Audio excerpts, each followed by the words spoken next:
A quem chegou, entretanto, queria tornar a dar as boas-vindas, queria também apresentar-me, também me chamo Ana, há aqui muitas Anas nesta sessão.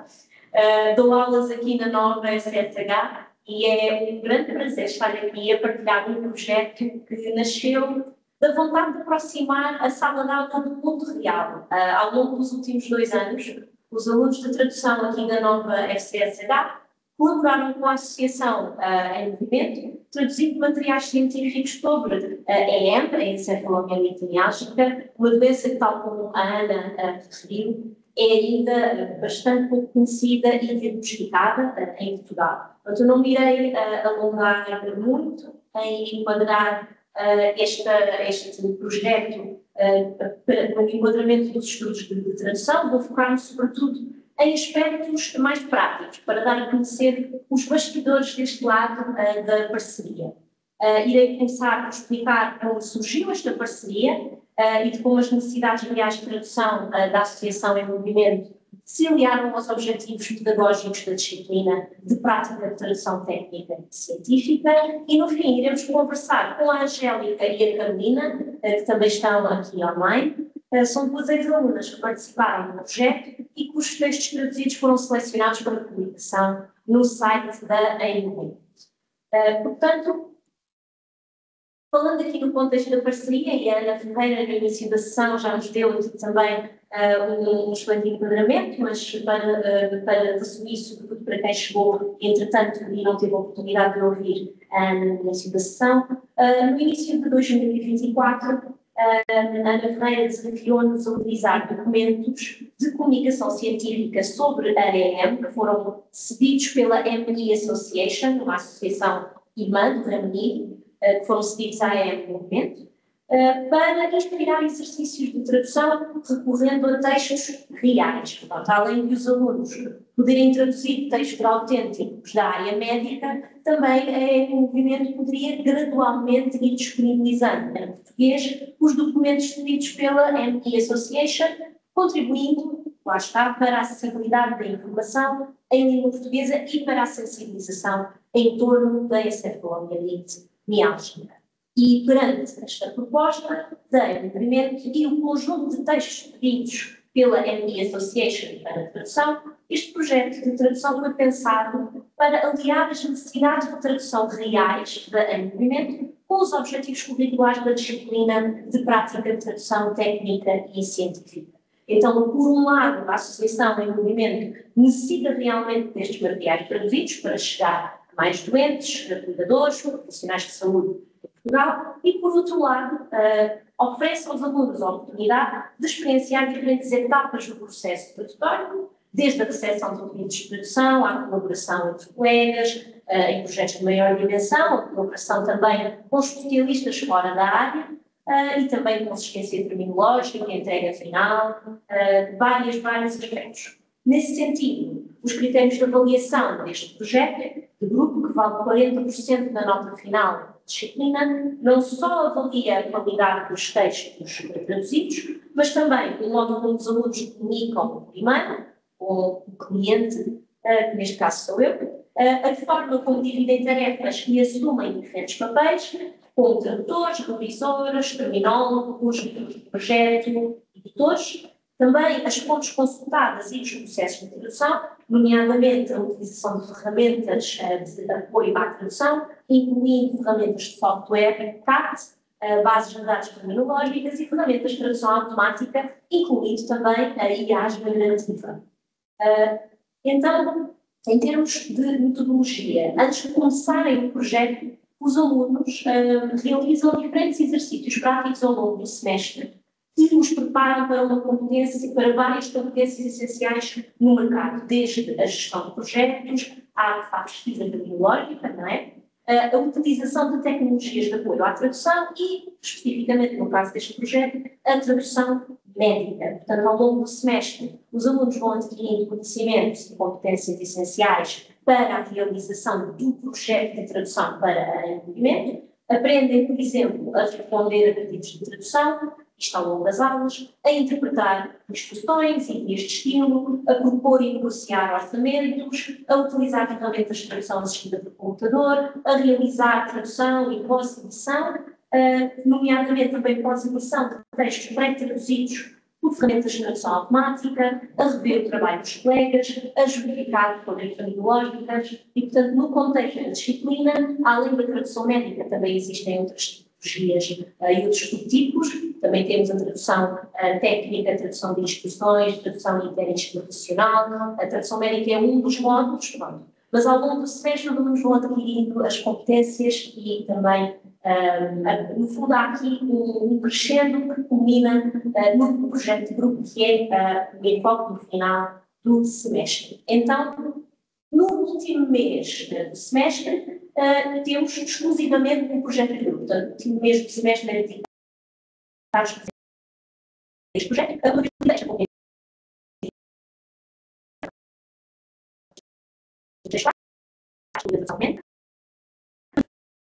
sobre comunicação entre especialistas e entre especialistas de leigos, comunicação científica especificamente, e durante o mês de dezembro, no caso do primeiro semestre, e no mês de maio, no caso do segundo semestre, este projeto é organizado em 3 fases. Portanto, a ideia é simular de forma realista as condições de trabalho de um tradutor que trabalha para diferentes clientes ou mesmo para agências de tradução. Então, os textos escolhidos, entre os textos disponibilizados pela MD Association, escolho um, e estes textos são de extensão relativamente curta, entre 4 a 5 páginas no total, para permitir a cada grupo dedicar-se à sua tradução com o devido cuidado. Estes textos são divididos por secções e cada secção é atribuída a um grupo diferente.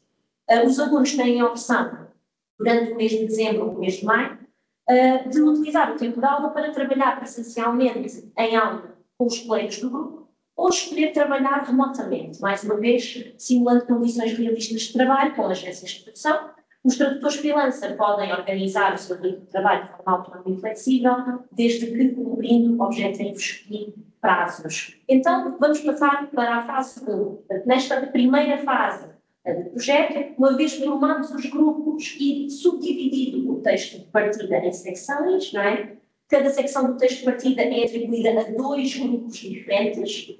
Inicia-se então a primeira fase do trabalho e nesta fase os alunos recebem o texto traduzido juntamente com um pedido de tradução fictício. Tem aqui um exemplo no slide deste pedido de tradução fictício. Portanto, os e-mails deste cliente, entre aspas, que sou eu, são propositadamente incompletos, cabendo aos alunos fazer perguntas certas antes de avançarem sobre o formato de entrega do ficheiro, quais as ferramentas a utilizar, quais os prazos, questões de confidencialidade, etc, etc. Além disso, os alunos têm que apresentar um orçamento fictício a este cliente, que é uma competência que começam a desenvolver durante o semestre, numa aula dedicada a esta temática, portanto, das práticas de trabalho, das condições de trabalho, preços por palavra, preços por página, etc. Depois, então, de se fazer uma proposta de orçamento, se comunicar com o cliente fictício por e-mail, começa a fase 2 e nesta fase decorre a tradução propriamente dita. Portanto, nesta fase, os alunos traduzem o texto em colaboração com os seus respectivos grupos, podendo subdividir o trabalho da forma que entenderem. Portanto, todos os membros podem traduzir, rever, editar o glossário, comunicar com o cliente, ou cada membro do grupo possui funções distintas. E cada grupo decide de forma autónoma como proceder. De modo a garantir a coerência e a consistência dos termos traduzidos, os alunos constroem glossários partilhados no Google Sheets, tem aqui um exemplo no slide, para irem registrando as fontes utilizadas para justificar as suas escolhas de tradução e debatendo entre si quais utilizar quando mais do que uma opção de tradução é proposta. Como veem aqui, tem uma secção que diz Source Term, Target Term e Source. Às vezes há mais do que uma opção para cada termo de partida e quando existe mais do que uma opção, existe uma discussão e uma decisão final. E depois a ideia é que o documento fique uniformizado para não haver inconsistências em termos terminológicos. Este trabalho é essencial, não só para manter esta consistência terminológica, mas também para facilitar a homogeneização do texto, a entregar a movimento numa fase posterior. Mas já lá vamos. Antes dessa última fase, vem a fase 3, portanto, a fase de entrega. Esta é a última fase do projeto. Os grupos entregam a tradução ao cliente fictício, ou seja, a mim, e depois de entregarem a tradução, preenchem um formulário de autoavaliação, que é anónimo. Existem várias questões neste formulário, e é para, no fundo, os alunos poderem refletir não só sobre a divisão de tarefas, mas também sobre a relevância do projeto e eventuais dificuldades que encontraram. Isto é útil também para mim, para eu poder ir adaptando ao longo dos semestres, fazendo ajustes aqui e ali, para tornar também este processo mais produtivo para todos. E a avaliação final, da minha parte, baseia-se em 4 critérios, portanto, a clareza e profissionalismo nas interações primeiro, com o cliente, a consistência tecnológica, não só ao nível do próprio glossário, mas se o glossário é consistente com o texto entregue, não é? Depois a quantidade do texto traduzido, do texto chegado, portanto, como é que fica a tradução, digamos assim, e depois o feedback entre pares, portanto, como é que o trabalho decorreu, como é que foi a divisão de tarefas. Tudo isto, portanto, concluído, só alguns grupos é que são selecionados para a fase de finalização. Como isto é um projeto de grupo que vale 40% da nota, cada grupo recebe a sua respectiva nota do projeto de grupo e depois aí são selecionados os grupos ou as secções para a fase de finalização. E aí, nessa fase de finalização, que é opcional, portanto já não conta para a nota, esta fase, como não é avaliada e é apenas opcional, os alunos são informados, os alunos selecionados, de que mesmo que não queiram participar desta fase, irão de qualquer forma ser reconhecidos na ficha técnica quando fazem parte da equipa de tradução do documento. Okay? Portanto, além dos créditos de tradução, os alunos que decidem participar nesta fase de finalização opcional podem ser acreditados como revisores linguísticos, revisores terminológicos, editores e responsáveis pela formatação. Portanto, tem aqui um exemplo de um texto de partida, portanto, temos aqui um texto cedido pela MP Association em inglês e como ficou o texto traduzido pelos alunos em português, portanto, mantendo inclusivamente a formatação em função da formatação original. Nesse sentido, os alunos integram as sugestões de revisão propostas por mim, unificam todas as secções, certificam-se que a terminologia, o estilo de escrita e a formatação ao longo de todo o documento se mantêm coesos e, uma vez terminada a finalização do documento, os alunos enviam a versão final do texto para mim, realizo eu, do meu lado, uma última revisão, acrescento a ficha técnica, é a última página do documento, de modo a tornar o trabalho dos alunos mais visível, para os alunos poderem colocar este trabalho nos seus portfólios profissionais. Além de eles serem acreditados oficialmente no próprio documento, os alunos selecionados também recebem certificados de participação, assinados pela associação. Tenho aqui um exemplo de um destes certificados, pronto, assinado, e esta menção também, não só o certificado, como a publicação no site da FKD em movimento, é acompanhada também tem sido acompanhada gentilmente por uma pequena notícia no site da Em Movimento, tem sido sempre acompanhada com um breve agradecimento, porque nós também ficamos muito gratos por esse cuidado e por essa atenção. Portanto, esta menção na secção de notícias também permite aos alunos incluir esta experiência no seu CV. Pronto. Por último, este projeto, no fundo, este projeto de tradução médica mostra como a tradução técnico-científica se pode tornar uma prática social, colaborativa, interdisciplinar e, além de permitir aos alunos desenvolver as suas competências, não é, técnicas, tradutórias, linguísticas, também permite explorar algumas competências interpessoais, discussão de projeto e mesmo de empreendedorismo, precisamente as que o mercado exige numa altura em que a tradução automática e a inteligência artificial generativa estão a transformar a profissão da tradução de uma forma inegável. E pronto, em jeito de conclusão, queria apenas reforçar que esta parceria com a Em Movimento é uma ótima oportunidade para aproximar a sala de aula da realidade profissional do mundo da tradução, ao mesmo tempo que possui um impacto social e comunitário. Os alunos não só aprendem a traduzir, mas também a negociar, a colaborar, a assumir diferentes papéis dentro do processo de tradução, semelhante ao que encontrariam em interações com clientes, com agências de tradução, enquanto freelancers. E eu espero que esta experiência também possa inspirar, quem sabe, outras iniciativas semelhantes, outros projetos, unindo o ensino, a prática profissional, a divulgação científica e o impacto social. E para também terminar aqui esta breve intervenção, eu convido, vou aqui parar de partilhar o ecrã, eu convido a Carolina e a Angélica, que estão aqui presentes online, a partilhar um pouco de como foi a sua experiência. Carolina e Angélica, conseguem ouvir-me? Estão prontos para... Sim? Sim. Olá. Estamos aqui. Olá. Olá. Bom dia. Bom dia, bom dia. Então, deixem-me só por aqui mudar para a vista do orador. Então, que me dizem, Angélica? Não sei se quer começar por falar um pouco sobre a sua experiência com este projeto. Sim. Olá, bom dia a todos. Olá, Angélica. Olá. Sim, eu achei que foi muito interessante do ponto de vista, pronto, como uma tradutora que ainda estava a começar o trabalho, a experiência. Achei que ajudou-me bastante, principalmente a perceber o público-alvo, porque é algo que é. Pronto, o panfleto foi para um público destinado a um público britânico e neste aspecto era para um público português, foi uma das coisas que nós tivemos pronto, ter em conta, era isso, pronto, tentar sempre localizar o conteúdo que nos é dado, pronto, como é que se trabalha em grupo numa situação destas, como é que a gente consegue conciliar tudo ao mesmo tempo.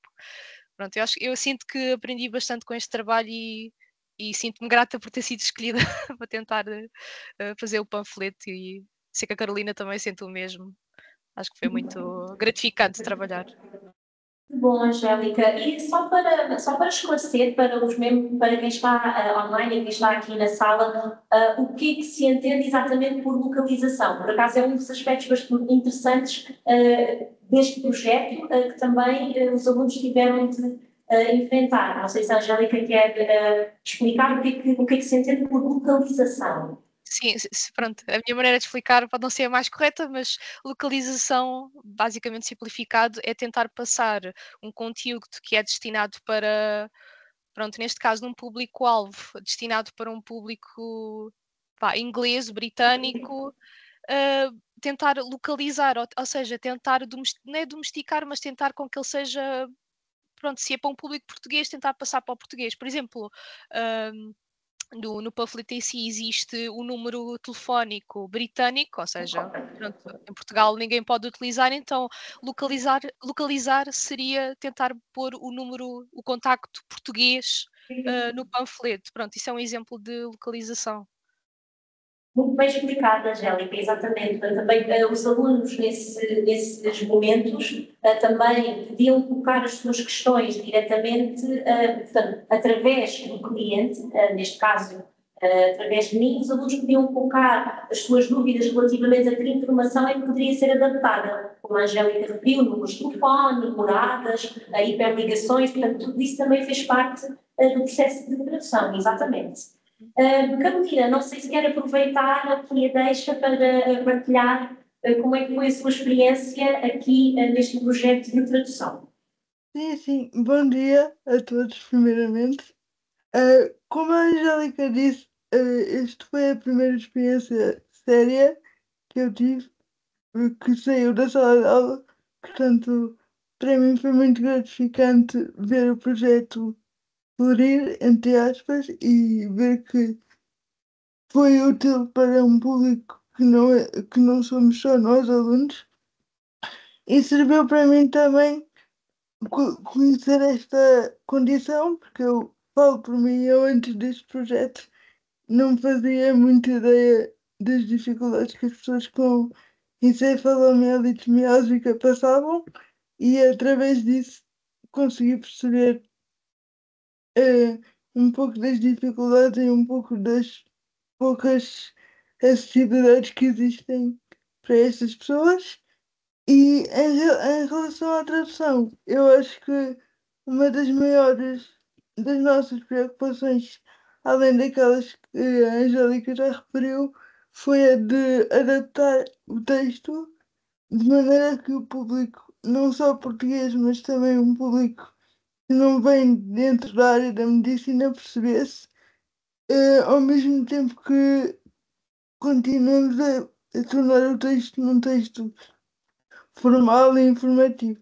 Ou seja, falámos, por exemplo, da questão do pacing, que se falou na apresentação anterior, que foi uma das questões que nós batemos muito porque não sabíamos muito bem se existia uma tradução.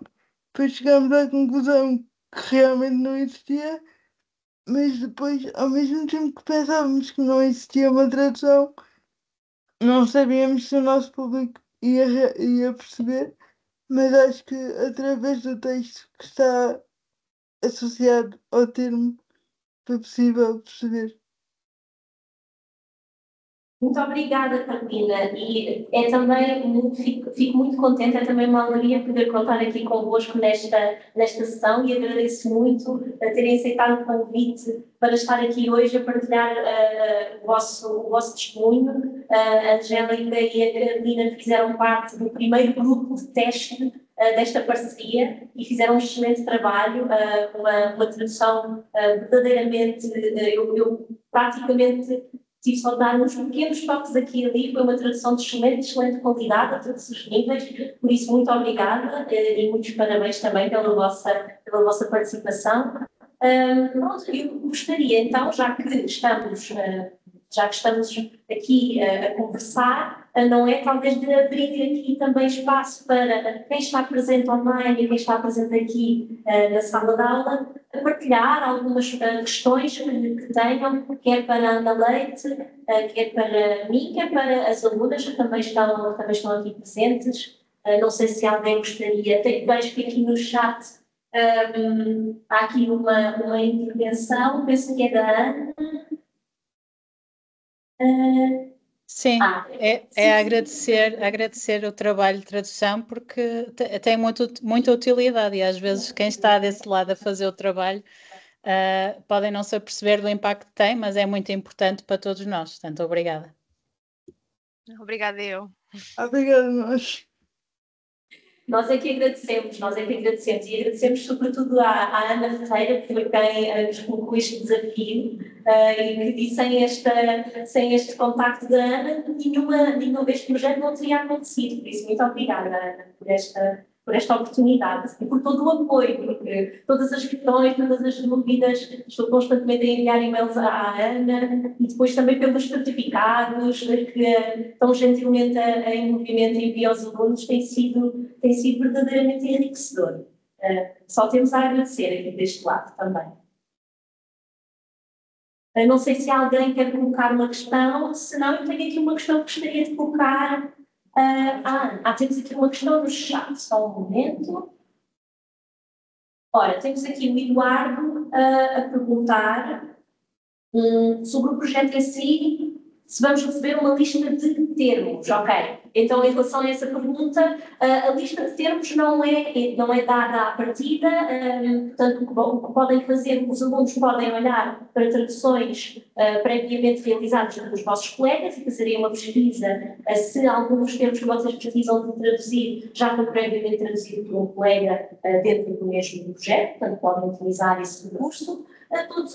Além disso, podem pesquisar, vocês vão aprender a fazer isso em sala de aula, se pesquisa a terminológica dentro da área médica, portanto poderão utilizar aquilo que aprenderam em aula para pesquisar os termos, e além disso, quaisquer termos que tenham particular dificuldade em encontrar, podem sempre enviar perguntas para mim, eu encaminho essas questões para a Em Movimento, e até agora têm sido muito prestáveis em responder a algumas perguntas um pouco mais específicas em termos da terminologia que preferem utilizar relativamente a esta doença em português europeu. Obrigada pela pergunta, Eduardo. Não sei se mais alguém online tem alguma questão que gostaria de colocar. Se não, eu poderia colocar a minha questão. Ana. Leite. Eu ia perguntar qual delas. Exatamente, Ana Leite. São muitas Anas, realmente. Estamos entre Anas. Então, eu aproveito então que coloco a minha questão. Achei muito interessante a todos os níveis a sua apresentação. Tocou muito, sobretudo na parte final, quando partilhou conselhos, não só para quem é familiar, amigo, de quem tem EM, mas também mencionou brevemente algumas questões relativamente a adaptações. E a minha pergunta prende-se com isso especificamente. Portanto, se vier a ser ter consigo pedir a sua opinião sobre como tornar um local de trabalho ou um local de ensino, de estudo mais acessível, mais inclusivo, o que sugeriria enquanto pessoa com EM, ou seja, quais é que seriam idealmente algumas adaptações que poderíamos implementar, por exemplo, aqui no espaço da universidade, que acharia que poderia, não sei, contribuir para a inclusão, contribuir para uma maior acessibilidade? Sim, é assim, a primeira coisa é sempre ouvir a pessoa, não é? Quais são as dificuldades que sente e o que é que acha que poderia ajudar na sua condição. Eu não sei como é que funciona na Universidade Nova, onde eu trabalhava existia digamos assim, um gabinete que fazia um bocado essa avaliação em termos dos alunos, não do staff, não só em termos destas doenças, mas qualquer outra dificuldade. E depois produziam um relatório com recomendações e nós, como professores, recebíamos isso e tínhamos de ter em conta nas aulas e nos processos de avaliação. Mas, genericamente, algumas coisas que eu recomendaria e que eu própria solicitei enquanto professora em termos de adaptações, quando ainda estava a dar aulas em Durham, foi, por exemplo, uma das coisas é salas acessíveis. Eu estou a ver que estão num auditório, não é? Parece-me. Por exemplo, uma pessoa com AM ou com outro tipo de dificuldade de mobilidade poderia não conseguir, dependendo do grau de severidade, descer e subir as escadas. Portanto, aquilo que me faziam a mim era marcar sempre aulas. Maioritariamente eu até dava aulas online, mas quando fui obrigada a regressar à universidade, eram marcadas aulas no resto do chão e em sítios onde eram acessíveis para mim, para eu não ter de me cansar muito. Permitir que as pessoas assistam a aulas online ou que acedam a gravações, por exemplo, das aulas, para poderem ouvir a seu tempo. Outro tipo de adaptações que é comum prende-se com as avaliações. Às vezes as pessoas podem precisar de mais tempo para entregar os trabalhos, por exemplo, ou terem sessões extra de esclarecimento de dúvidas. E assim do topo da minha cabeça, digamos assim, é como estou assim a pensar. Não sei se a Manuela e a Ana, a outra Ana, têm outras sugestões. Eu tenho. A possibilidade de se controlar a luminosidade da sala. Uma um bocadinho mais difícil, mas salas com turmas mais reduzidas, porque há sempre muito ruído e esse ruído de fundo causa algum constrangimento, chamemos-lhe assim. Enfim, no nível da utopia, um espaço onde as pessoas se pudessem reclinar quando precisassem, e lá está, agora a propósito do reclinar, eventualmente uma cadeira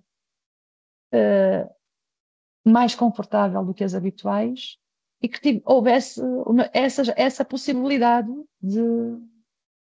da cadeira reclinar, por exemplo, né? Isto em contexto de sala de aula, ou simplesmente num cômodo à parte, num espaço à parte, já não digo uma cama, mas uma cadeira assim onde pudessem eventualmente repousar.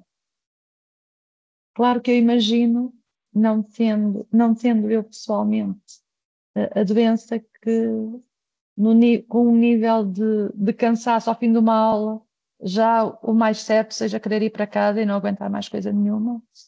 Pronto. Mas só mais isto, efetivamente, eu falo com a minha experiência enquanto professora na Faculdade de Letras da Universidade do Porto. nós não temos permissão para que os alunos, para gravar as aulas para ceder aos alunos. Não sei se aqui na Nova isso é possível, mas nós, mesmo alunos, lá está, uma transmissão em direto, não é? Também não é possível. Não é possível. Curioso, nós éramos obrigados a gravar as aulas. No tempo da pandemia, agora não é possível. Antes já era por causa disso, da inclusão. Eu até não gostava de gravar. Sim, a Olga estava aqui, a Olga aqui do Gabinete de Inclusão estava a dizer precisamente isso. Então, para vos explicar um bocadinho os constrangimentos, e também queria aqui colocar-vos também toda colocar aqui duas questões. Uma delas é, eu faço parte da Comissão de Análise dos Pedidos de Estatuto de Necessidades Educativas Específicas. E uma das coisas que nós em comissão analisamos é a situação, o documento que é enviado, e eu já percebi aqui, por exemplo, que se não houver um documento médico pode ser um bocadinho complicada a atribuição do estatuto, mas também vos posso dizer que nós somos bastante flexíveis e, portanto, se houver algum relatório, alguma exposição, nós temos isso em atenção. Normalmente pedimos sempre um documento médico, mas temos alguma flexibilidade. E, portanto, nesse sentido, uma das coisas que nós nos preocupamos, e que eu me preocupo, é tentar adequar, ou seja, propor as medidas mais adequadas àquela pessoa. Existem medidas transversais, mas nós procuramos sempre atender caso a caso. E, nesse sentido, uma das coisas que eu, se calhar, vou solicitar é que medidas ou que estratégias é que vocês acham que seriam mais adequadas para nós podermos propor caso venha a surgir uma situação de encefalomielite miálgica. Não é que eu sei dizer, também tenho dado com esta dificuldade. E, portanto, essa era uma das questões. A outra é, realmente tem sido um constrangimento a questão do online. As instituições públicas, e falo daquelas que sei, obviamente, e nós já colocámos essa questão, as instituições públicas, nomeadamente ao nível das licenciaturas, não têm, nomeadamente a Nova, não têm competência de ensino à distância. E por isso é que não permite as questões da frequência de aulas à distância. Como é que nós damos um bocadinho a volta? Porque temos tido outras situações semelhantes de incapacitantes. Dou-vos um exemplo de uma aluna nossa que tinha uma situação oncológica e teve que fazer um transplante, e portanto teve que estar ausente bastante tempo, até por questões de imunidade, mas existe a possibilidade, ela conseguiu fazer o ano dela, teve sempre com aulas tutoriais, e isso é possível e pode ser à distância. Portanto, nós o que temos proposto é, em caso dos alunos não poderem frequentar as aulas e havendo uma condição médica que justifique, e aqui não é má vontade dos docentes, é também para os proteger. Eles precisam de uma justificação para que possam propor medidas diferenciadas aos seus alunos. Mas há a possibilidade de fazer aulas tutoriais e esse acompanhamento. Outra coisa que temos também proposto é a possibilidade destes estudantes poderem ter o programa, aceder ao programa de mentorias, ou seja, ter um colega que dê apoio. Porque a ideia da mentoria não é só mentoria académica. Claro que a gente quer que toda a gente tenha boas notas, mas isso não é, desculpem a franqueza, não é o principal. O que a gente quer é que as pessoas se sintam incluídas e que possam participar ativamente, e o sucesso académico vem por acrescento. Portanto, o programa de mentorias também tem sido uma possibilidade. A outra coisa é, nós com as necessidades educativas temos normalmente um gestor de caso que faz a ponte entre as equipas médicas, a família e os docentes, para também aqui mediar às vezes, e eu explico porquê. Nós, quando temos o estatuto, nós não dizemos aos docentes desses alunos qual é a condição físico-médica do aluno. Não é isso, porque isso seria ir para além da proteção de dados. O que nós fazemos é, explicamos aos docentes quais são as medidas que são propostas também não é uma questão de opinião, tem que ser implementadas, que são propostas para aquele estudante. E depois, o que fazemos é encorajamos o estudante, caso ele queira, ele ou ela queira, de explicar a sua situação, mas nós não dizemos. Às vezes temos estudantes que dizem, mas eu preciso saber o que é que a pessoa tem. Não, preciso é de saber quais são as medidas que estão aplicadas. E, portanto, se no início havia uma maior resistência, atualmente isso já não acontece com tanta frequência. E, portanto, há esta possibilidade de fazer esta mediação e tudo que são documentos clínicos ficam só na posse do meu gabinete, nem sequer são, neste momento já nem sequer são incluídos na plataforma do estudante e, portanto, só nós é que temos acesso para proteger a proteção de dados e a confidencialidade, obviamente, das pessoas. Agora, a questão do online é uma questão realmente que se tem colocado. Posso-vos dizer que o grupo de trabalho, existe um grupo de trabalho a nível nacional, pelo que dá ECAS, que está a procurar reformular a legislação no sentido de haver uma abrangência maior de medidas de avaliação e de adaptação necessárias. Qual foi o problema? Eu digo que o decreto de lei está pronto, mas com a queda do governo nos últimos 2 anos, aquilo ficou sempre na gaveta. Estamos a voltar, estamos agora a caminhar para o final de outubro, vamos voltar à carga com isso, pronto. Porque estas questões no ensino superior existem há muito pouco tempo. E, portanto, também ainda nós estamos um bocadinho nesta, e por isso este evento é tão importante, de sensibilizar também a classe docente para a diversidade e a riqueza que há atualmente no ensino superior. Portanto, vou agradecer-vos também esse trabalho, mas pronto, realmente as questões do online, neste momento, ou as universidades têm a competência do e-learning ou do e-learning, ou então não podem dar as aulas em online porque não têm a certificação para isso. Eu sei que isto parece muito burocrático, mas é também para proteger os alunos em termos depois dos certificados, etc. E, portanto, mas vamos dando a volta. Eu acho que vai ser inevitável poder haver híbrido, mas ainda há alguma resistência ao nível superior, digamos assim. São, sem dúvida, constrangimentos que depois têm um grande impacto no dia-a-dia. E eu também estive aqui a tirar nota de algumas adaptações sugeridas pela Ana Leite e pela Ana Ferreira, e então posso também fazer aqui, compilar aqui estas anotações e posso depois, inclusivamente, partilhar convosco, só uma sistematização daquilo que temos estado a falar. Vejo aqui que a Manuela também tem uma questão aqui para colocar. Conseguem ouvir-me bem? Um pouco baixinho, mas sim, conseguimos ouvir. Ok. Não é propriamente uma questão, é só reforçar aquilo que a Ana Leite e a Ana Ferreira já foram dizendo.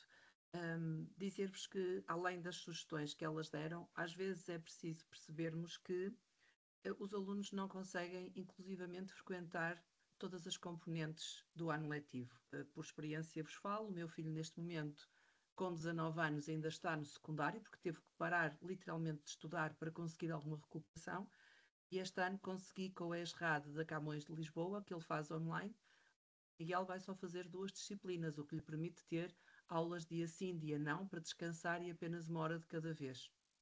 Portanto, nós já temos tido também algumas ações, e a Ana participou esta semana numa delas. Os adolescentes que nós vamos tendo contacto, temos ido ou online ou presencial às escolas dar esse apoio. Porque além do relatório médico, que às vezes não é muito específico, diz só que tem EM grau 1 ou 2, e às vezes nem isso, nós temos na direção a enfermeira Vânia, que é especialista em reabilitação, a enfermeira especialista em reabilitação, mestrada no pacing para doentes com EM, atrevo-me a dizer que neste momento é a pessoa com mais experiência em Portugal no acompanhamento destas pessoas e, enquanto enfermeira de reabilitação, tem idoneidade científica, profissional, para, junto das escolas, desenvolver um plano com o gabinete de apoio a estes alunos. Já fizemos ainda esta semana, na segunda-feira, a Ana e a enfermeira Vânia estiveram numa escola secundária aqui no norte do país, em que previamente já tinham reunido com os professores e funcionários da escola para explicar a situação específica daquela aluna com autorização e a pedido da aluna e da mãe, claramente, e na segunda-feira foram fazer outra coisa muito importante, que é conversar com a turma, com as crianças que acompanham esta adolescente. E penso que aí com vocês poderia ser igualmente interessante. Ou seja, e disponibilizamos para esse trabalho, enquanto associação, assim nos peçam, por um lado, a formação e apoio na escolha das atividades que têm que ser implementadas pela instituição para ajudar aquela pessoa com a doença. Por outro lado, reunir presencialmente com os colegas que acompanham esta pessoa para fazermos perceber um conjunto de coisas. E eles são uma parte muito importante neste acompanhamento, não é? Porque o professor está em sala de aula, mas depois do terminar da aula, esta pessoa vai ter que ter o apoio dos colegas para sair da sala, para que lhe carreguem uma mochila, para que lhe vão buscar uma garrafa de água ao bar, e estou assim a dizer coisas por alto, porque o meu filho neste momento nem sequer essa capacidade tem que estar em casa, não tem capacidade para frequentar aulas presenciais. Portanto, ao fim e ao cabo, deixar-vos também esta abertura da nossa parte, se vos surgir alguém com long COVID ou já com diagnóstico de encefalomielite miálgica, não hesitem em contactar-nos, porque temos esta disponibilidade para vos ajudar a construir um plano de ações adaptado àquela pessoa em particular. Porque, como a Ana Leite explicou aí muito bem, nós temos diferentes graus da doença, mas dentro do grau da doença nós temos pessoas com sintomas muito diferentes. E, por exemplo, se para o filho da Ana Ferreira, o Diogo, é possível sair de casa e caminhar e subir umas escadas, e se calhar tem uma disfunção cognitiva mais acentuada, no caso do meu filho Miguel, só há pouco tempo é que ele foi capaz de se levantar de uma cadeira sozinho. Subir escadas está fora de questão, sair de casa também está fora de questão. Portanto, como podem ver, e eu penso que eles estão no mesmo grau de doença, à partida, eles têm inclusivamente capacidades diferentes, estando dentro do mesmo grau. E nós temos isto muito bem delineado pela nossa enfermeira Vânia Ribeiro, e, portanto, qualquer apoio que precisem da nossa parte, estamos perfeitamente à disposição. E calme, terminando mais uma vez, a agradecer-vos imenso. Se calhar vocês não têm noção, nem a organização deste evento, nem estas duas criaturas lindas, a Angélica e a Carolina Lucas. Vocês não têm noção da alegria que me vai no coração neste momento, porque quando Miguel ficou doente há 4 anos, eu estava completamente sozinha. Eu nem sequer sabia o que é que ele tinha. Foi uma guerra muito grande. A seguir surgiu-me na sopa aqui a Ana Ferreira, que ainda estava nesta guerra há mais tempo do que eu. E vocês não têm noção do que é estarmos completamente sozinhos no mundo, ter que falar com pessoas no estrangeiro, porque em Portugal nem sequer nos entendem. E agora, passado 2 anos e meio, sim, porque nós fizemos 2 anos dia 7 de março da associação, até já estamos aqui a falar com escolas, até já temos apoio de tradução para português de documentos cá no estrangeiro. Eu não consigo expressar por palavras a emoção que neste momento tenho. Portanto, estas duas jovens, Carolina Lucas e Angélica, acreditem que vocês fizeram muita gente feliz só por terem feito este trabalho, está bem? Eu sei que para vocês também foi interessante, faz parte do vosso percurso académico, mas o vosso trabalho foi muito além daquilo que é um trabalho académico. Portanto, agradecer-vos a todas o podermos estar aqui e podermos chegar a mais gente. E deixo este alerta.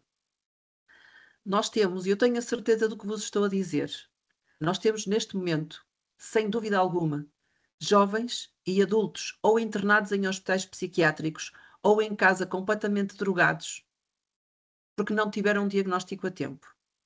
O meu filho só não está neste momento num hospital psiquiátrico completamente drogado e perdido para a vida porque eu era enfermeira e lutei sempre contra isto e resisti a que me internassem o meu filho e que o dessem como doente psiquiátrico.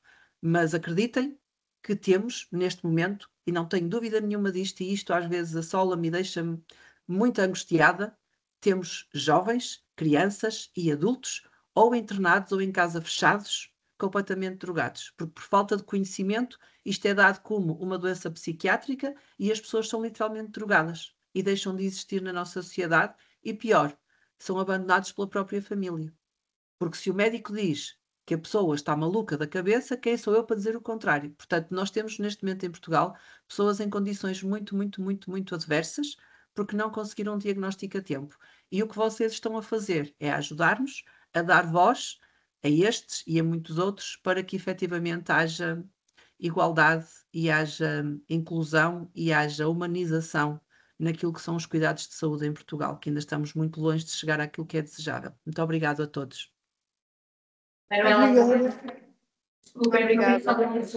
Que aqui na faculdade, na SSH, nós temos, e vou pôr em contato a nossa enfermeira, nós temos uma empresa que nos dá apoio aos nossos alunos que necessitam de apoio sensorial-motor, porque temos imensos alunos com essa necessidade, e temos uma empresa que nos dá esse apoio, desde ir à cantina, desde aqui dentro da faculdade, pronto, uma série de coisas, em que a empresa, este cá está também, é uma enfermeira de reabilitação, porque pegar uma pessoa que esteja numa cadeira de rodas, não pode ser qualquer pessoa, não pode ser de qualquer maneira. Portanto, nós temos esse apoio que podemos prestar e, portanto, provavelmente vou pôr a nossa enfermeira em contato convosco, caso surja essa situação, para poder adequar essa questão, esse apoio. Portanto, qualquer coisa que haja, nós já vamos tendo esse suporte. Relativamente aos horários, os alunos aqui podem não ter de fazer todas as cadeiras que são propostas, que normalmente são 30 ECTS, são 5 cadeiras por semestre, mas podem fazer a tempo parcial, pagando também menos propina por isso. E, portanto, isso existe. Aqui na faculdade existe toda essa possibilidade desse tipo de organização. Sim, na faculdade, desculpe interrompê-la, no ensino superior é mais fácil, eu também sou professora do ensino superior e isso é possível. Agora, no secundário tem que ser muito bem negociado. Infelizmente consegui, mas é diferente, não é? Manuela, só queria, peço desculpa por interromper, queria só reforçar o quanto a sua intervenção nos sensibilizou, nos tocou. Também é uma grande alegria para nós podermos participar neste projeto. É uma parceria que é muito, muito, muito enriquecedora. Os alunos têm tido muito bom feedback, além de, pronto, temos aqui a Carolina e a Angélica, que disseram, e com razão, que foi um projeto muito enriquecedor para elas. Os outros alunos também têm dito que tem sido extremamente importante, não só do ponto de vista profissional, mas sobretudo também do ponto de vista da aprendizagem. Estão a aprender tanto sobre a encefalomielite miálgica e a ficar sensibilizados para todas estas questões, e nesse lugar não há mesmo palavras para agradecer também a vossa disponibilidade e o vosso apoio ao longo de todo este processo. Só temos a agradecer, e também temos, claro, da minha parte que me toca, a agradecer aos alunos também a disponibilidade, sobretudo para participar na fase de finalização, que é opcional. O trabalho produzido tem sido de excelente qualidade, fenomenal mesmo, e portanto é mesmo uma alegria podermos estar a construir tudo isto em conjunto, convosco, com os alunos, e também aqui da parte dos professores, e agora também aqui falando com o Gabinete de Inclusão. Seria realmente fantástico poder unificar tudo isto e quem sabe, trazer mais impacto aqui a nível, pelo menos da nova. Pode ser um bom primeiro passo, quem sabe estabelecer algumas guidelines, algumas medidas para poder também ajudar o corpo docente, os funcionários a apoiar pessoas com encefalomielite aqui no contexto da universidade. Muito obrigada mesmo. Obrigada à Manuela, obrigada à Ana Ferreira, obrigada à Olga, que tinha que estar aqui connosco, obrigada à Ana Leite por esta apresentação fantástica, à Angélica e à Carolina, e também obrigada a todos e a todas os presentes, grande parte dos quais são alunos que vão participar no projeto este semestre. E só tenho muitos agradecimentos a dar.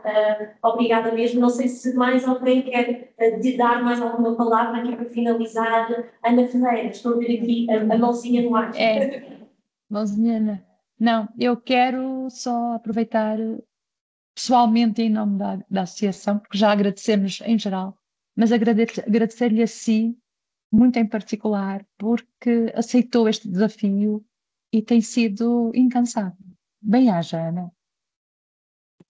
Muito obrigada, sensibiliza muito, estou emocionada. Muito obrigada pelo agradecimento. Eu é que tenho a agradecer, sinto que me estou a repetir, mas é genuíno. Eu tenho muita gratidão por toda esta troca, por toda esta conversa. Tem sido muito enriquecedora a todos os níveis. Por isso, muito, muito obrigada mesmo. Pronto, e se não existem mais comentários a fazer, com muita pena minha, estou a gostar muito desta conversa, mas já se passaram 2 horas também, já se passou algum tempo. Mais uma vez, muito obrigada. A sessão está a ser gravada. Irei fazer uma edição e partilhar convosco um registro desta conversa que foi tão interessante e produtiva, não só para os alunos poderem ter acesso não só nos próximos semestres, mas também para divulgar os materiais aqui na Universidade e podermos partilhar tudo o que se falou aqui hoje. Muito obrigada, mais uma vez. Correndo risco de repetir, obrigadíssima. Mais uma vez. Bom fim de semana. Até à próxima. Tchau, obrigada. Adeus. Bom dia. Obrigada.